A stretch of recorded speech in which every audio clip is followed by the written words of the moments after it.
Apabila ada seorang suami yang tidak mau beribadah sementara istri sudah mengajak, apakah istri menanggung dosa? Bolehkah membenci suami karena tidak mau beribadah? Apakah berdosa? Baik. Quran surah ke-24 ayat ke-26.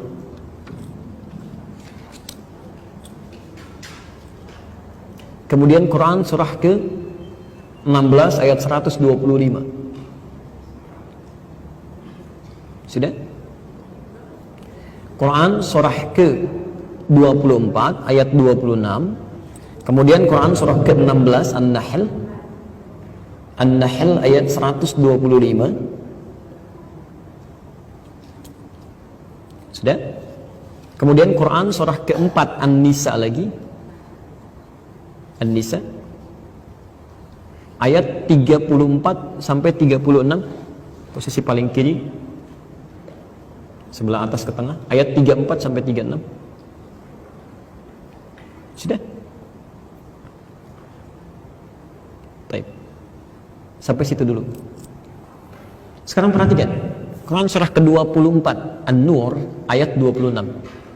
Al-khabithatu lil-khabithin wal-khabithuna lil-khabithat wat-tayyibatu lit-tayyibin wat-tayyibuna lit-tayyibat. Pelan-pelan. Buruk itu akan berpasangan dengan yang buruk lagi. Baik akan berpasangan dengan yang baik lagi. Itu fitrah hidup begitu. Bukan cuma pasangan kehidupan, dalam sifat kita pun begitu.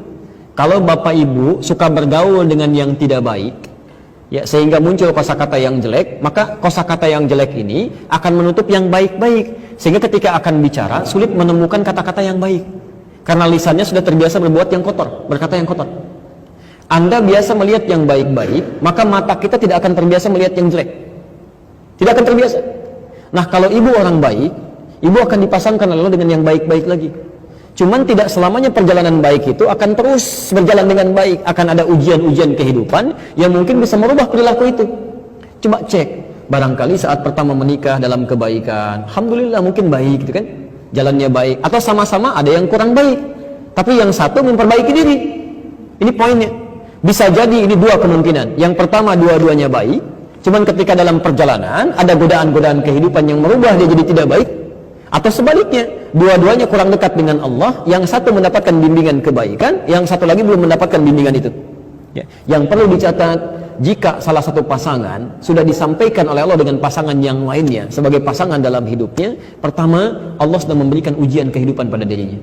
Itu yang terbaik yang diterima pada awalnya. Apakah Asiyah memilih untuk dipasangkan pada Firaun? Tidak. Tapi ternyata rumah surganya itu ada di Firaun.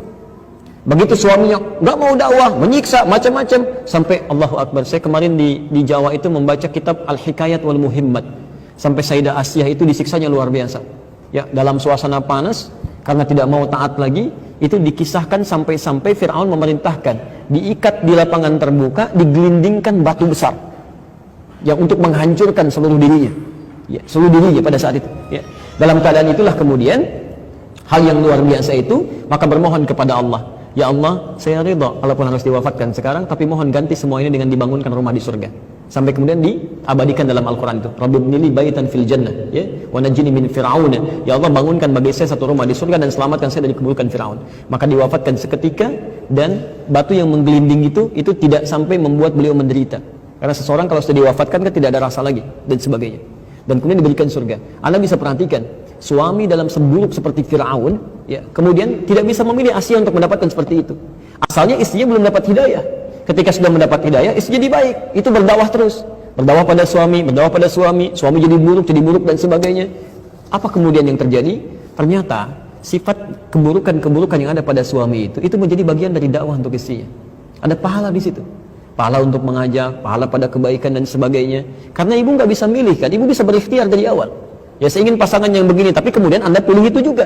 Dan Allah kemudian tetapkan, itu takdir yang dijalani. Kalau melihat pasangan kemudian ada yang tidak sesuai dalam kebaikan, pertama kali jangan dicela. Jangan dicela. Tapi berusaha untuk merubah itu pada kebaikan. Caranya bagaimana? Caranya pertama dengan mendoakan dulu. Berdoa dulu, jangan langsung diajak.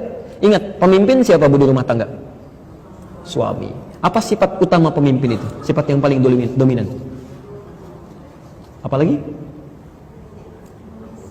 Ya egois, sombong, apalagi Pak, ayo Ibu. Masya Allah, ayo keluarkan hari ini. Bukan, sifat utama suami, sifat pemimpin yang paling dominan itu tidak mau dipimpin. Itu sifat pemimpin yang paling dominan. Hanya menerima usulan, tidak menerima saran. Ya. Makanya kadang-kadang ibu suka keliru kalau ingin ngajak suami, jangan memberi saran, berikan usulan. Karena jiwa kepemimpinannya biasanya mendorong dia untuk tidak menerima saran, itu selalu ingin lebih tinggi itu. Biasanya begitu, maka masuk lewat usulan-usulan, masuk dengan kelembutan. Ya, ada seorang di Bekasi itu ada seorang ibu ya, bermasalah dengan suami, cuman gara-gara persoalan mau sujud, suaminya turun pakai lutut duluan. Istrinya belajar pakai telapak tangan. Begitu suami pulang ke rumah, ya karena agak malam, kemudian tidak sempat ke masjid, sholat di rumah. Istrinya melihat, begitu turun pakai lutut duluan. Begitu selesai, tidak tanya pembukaan, tidak macam-macam, langsung mengatakan, "Papa sholatnya tidak sesuai sunnah." Duh, suaminya kan, "Kenapa mah? Harusnya pakai telapak tangan dulu turunnya, bukan pakai lutut." Ya suami naik, mama yang tidak baca hadis. Padahal dua-duanya nggak baca. Tidak baca, besoknya ketemu dengan saya suaminya. Padahal itu berada di kitab yang sama, cuman beda 2 nomor. Yang pakai lutut pakai di nomor hadis 838 di Abu Daud dari Wa'il bin Hujur, yang pakai telapak tangan nomor hadis 840 dari Abu Hurairah. Cuman beda 2 nomor. Satu sebelah kanan paling bawah, satu sebelah kiri paling atas. Ibnu Qayyim Al-Jauziyah memilih menggunakan lututnya, Syekh Al-Albani menggunakan telapak tangannya. Dua-duanya boleh. Dua-duanya boleh. Dipakai lutut, pakai telapak tangan gak ada masalah. Yang masalah pakai kepala duluan. Ini belum apa-apa udah ramai di situ. Nah, tapi poinnya adalah masuk lewat jalur yang keliru.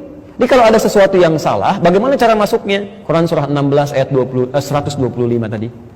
Ud'u ila sabili rabbika bil hikmah. Ajaklah ke jalan Tuhanmu dengan hikmah. Dengan hikmah. Ya, sejelek-jeleknya sifat buruk ini ya pasangan sendiri. Ya, yang dalam hidup dialami. Ya, maka dari situ barangkali surganya ada di situ. Ajak dulu pada kebaikan. Ya, caranya bagaimana? Hikmah itu sesuatu yang bijak, yang lembut. Kalau kelihatan keras, lembutkan dulu.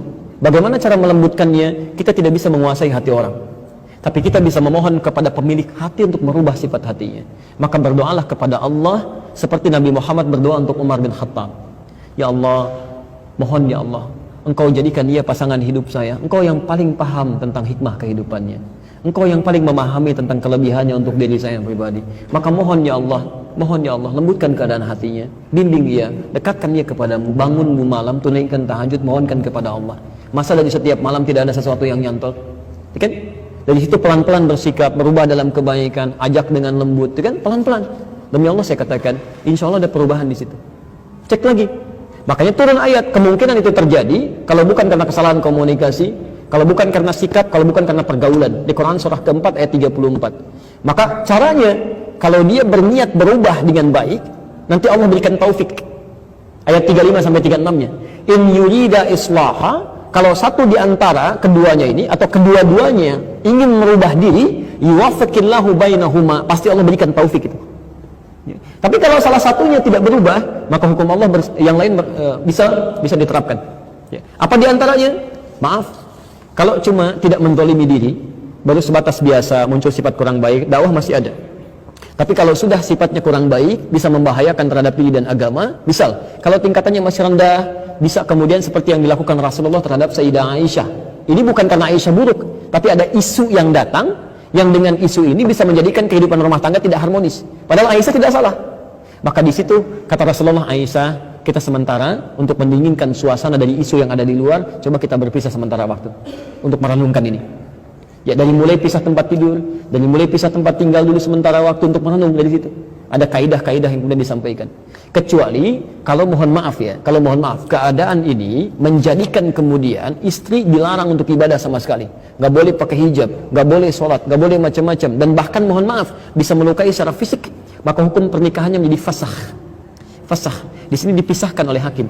Dan terjadi khulu. Khulu itu pengajuan perpisahan yang disampaikan dari perempuan kepada hakim dengan mengembalikan maharnya. Itu pun syaratnya tidak boleh sembarangan, sangat ketat sekali. Jikalau membahayakan dalam kehidupan agama atau membahayakan secara fisik. Tapi sepanjang tidak ada seperti itu, maka saya sarankan untuk terus berdoa kepada Allah, pelan-pelan untuk merubah, dan nanti akan dilihat. Allah tidak mungkin menyengsarakan hambanya. Akan diberikan jalan keluar yang terbaik insya Allah.